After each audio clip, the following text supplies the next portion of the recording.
안녕하세요, 여러분. 오늘 우리가 파헤쳐볼 이 해설에서는 20세기의 그 엄청난 혼란을 마치 보고 온 것처럼 정확하게 내다본 한 철학자의 머릿속으로 깊숙이 들어가 보려 합니다. 바로 프리드리히 니체, 그리고 그가 숨쉬고 활동했던 19세기의 시대정신이 오늘의 주제입니다. 자, 준비되셨나요? 바로 시작해보죠. 오늘 다룰 핵심 내용들 가볍게 훑고 넘어가겠습니다. 첫 번째, 망치로 철학하기. 두 번째, 성스러운 고통받는 자. 세 번째, 그 유명한 신의 죽음. 네 번째, 새로운 가치의 창조. 그리고 마지막으로 변혁의 세계입니다. 심리학, 종교 비판, 거대한 세계사가 뒤섞인 이 복잡한 여정, 확실하게 길을 잡아드릴 테니 걱정 마세요. 첫 번째 파트, 망치로 철학하기입니다. 나는 다른 사람들이 책 한 권으로 쓰는 것을 단 한 문장으로 쓴다. 아니 이게 웬 엄청난 허세인가 싶으시죠?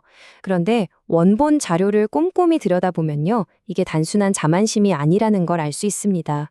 니체의 글은 실제로 고도로 압축되어 있거든요. 이 문장 자체가 그의 그 시적이고 폭발적인 글쓰기 스타일을 글자 그대로 보여주는 팩트인 셈이죠. 그럼 이 망치로 철학한다는 게 대체 무슨 뜻일까요? 그러니까 단순히 남의 의견을 비판하겠다 이런 수준이 아니에요. 우리가 평소에 아주 당연하게 여기고 우리를 심리적으로 든든하게 받쳐주던 그 깊은 무의식의 토대까지 쑥 내려가서 그걸 진짜 망치로 쾅쾅 두드려 산산조각 내버리겠다는 겁니다. 정말 무시무시하죠. 이런 철학을 전개하다 보니 그의 스타일은 당시의 무미건조한 학계 시스템과는 완전히 엇나갈 수밖에 없었어요. 체계적이지도 않고 비유가 넘쳐나고 극도로 압축적이었으니까요. 학계에서는 소외당했지만 오히려 그 덕분에 거대한 정신분석학적 사상들을 고작 짧은 몇 달러간에 꽉꽉 눌러 담을 수 있었습니다. 비유하자면 도스토예프스키 소설에서 금방이라도 튀어나올 것 같은 역동적이고 낭만적인 캐릭터. 그게 바로 니체였습니다. 두 번째 파트, 성스러운 고통받는 자입니다. 여기서 우리는 진짜 흥미로운 모순을 하나 마주하게 되는데요. 방금 말씀드렸듯이 그의 철학은 서양 문명의 뿌리를 막 부숴버릴 정도로 파괴적이고 살벌했잖아요. 그런데 실제 니체라는 사람은 어땠을까요? 스위스의 한 마을 주민들은 그를 성자라고 불렀대요. 너무 예의 바르고 온화하고 상냥해서요. 지적인 망치를 휘두르던 사람치고는 믿을 수 없을 정도로 부드러운 인간이었습니다. 하지만 그의 삶을 들여다보면 정말 가슴이 아플 정도입니다. 시력은 거의 잃어가고 평생 위장병에 시달렸으며 나중에는 혈관성 치매와 정신병까지 견뎌야 했죠. 너무 아파서 아주 짧은 시간 동안만 겨우 글을 쓸 수 있었습니다.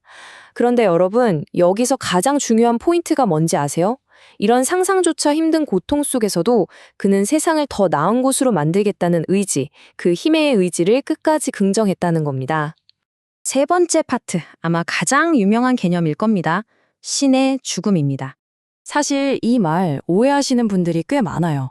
원본 자료를 객관적으로 분석해보면 이건 니체가 아싸 신이 죽었다 하고 승전보를 울린 게 절대 아니거든요. 수천 년 동안 사람들을 심리적으로나 사회적으로 꽉 묶어주고 보호해주던 유대 기독교적인 의미 체계가 무너져 내렸다. 즉, 우리를 지탱하던 심리적 안전망이 붕괴되었다는 아주 서늘하고 객관적인 관찰이었습니다. 이 거대한 붕괴가 어떤 연쇄작용을 일으키는지 한번 논리적으로 따라가 볼까요? 신의 죽음은 곧 삶의 의미가 붕괴된다는 뜻입니다. 의미가 사라지니 사람들은 허무주의에 빠지고 뿌리를 잃고 방황하며 사기가 꺾이죠. 그런데 인간은 구심점 없이 살기 힘든 존재잖아요? 그래서 사람들은 그 텅 빈 자리를 채우기 위해 신을 대체할 만한 무언가, 절대적인 것, 즉 전체주의 이데올로기에 맹목적으로 빠져들게 됩니다. 진짜 소름 돋는 건 니체가 이 과정에서 20세기의 참상을 정확하게 예언했다는 겁니다. 전통적인 도덕이 사라진 자리에 깊은 시기심과 원한이 자리 잡고 결국 사람들은 반유대주의나 유토피아를 내세운 공산주의 같은 살인적인 이데올로기에 홀리게 될 거라고 봤죠. 그리고 실제로 우리는 20세기에 수천만 명이 목숨을 잃는 끔찍한 비극을 목격했습니다. 이 모든 걸 그 시대에 이미 간파한 겁니다. 네 번째 파트, 새로운 가치의 창조입니다. 자, 이제 니체는 우리에게 피할 수 없는 궁극적인 질문을 던집니다.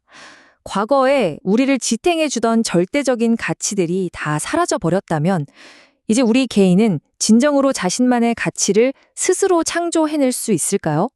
폐허가 된 세상에서 우리가 어떻게 기능해야 하는가? 이것이 바로 니체가 초인, 그러니까 위버맨 씨의 어깨에 지워준 엄청나게 무거운 짐이었습니다. 이 문제를 두고 후대의 위대한 정신분석학자들 사이에서도 아주 치열한 논쟁이 벌어지는데요. 지그문트 프로이트는 꽤 비관적이었습니다. 인간은 결국 성욕이나 공격성 같은 생물학적 충동에 휘둘리는 장난감일 뿐이라서 스스로 완벽한 가치를 통제하긴 어렵다고 본 거죠. 반면에 칼 융은 달랐습니다. 각자 자기 가치만 내세우면 만인의 추쟁 같은 야만적인 상태가 될 테니 시대를 뛰어넘어 우리를 하나로 묶어줄 공통의 프레임워크와 함께할 수 있는 게임의 규칙을 찾아내야 한다고 주장했습니다. 마지막 5번째 파트, 변혁의 세계입니다. 이제 시야를 넓혀서 당시의 거시적인 환경을 좀 볼까요? 1달러 50센트. 여러분, 이게 뭘 의미하는 숫자일까요? 놀랍게도 1865년 당시 서구 사람들의 하루 평균 생활 수준을 현재 가치로 환산한 금액입니다. 우리가 19세기를 낭만적으로 상상하기 쉽지만 사실 대다수의 사람들에게 당시는 그저 하루하루 입에 풀 칠하기조차 버거운 잔인할 정도의 절대 빈곤 시대였습니다. 그런데 이 시기에 세상이 얼마나 현기증나게 변했는지 타임라인을 한번 보시죠. 공산당 선언이 나오질 않나 강철을 대량으로 쏟아내는 기술이 발명되면서 도시 전체의 스카이라인이 바뀌기 시작합니다. 그리고 결정적으로 1859년 찰스 다윈의 종의 기원이 세상에 나옵니다.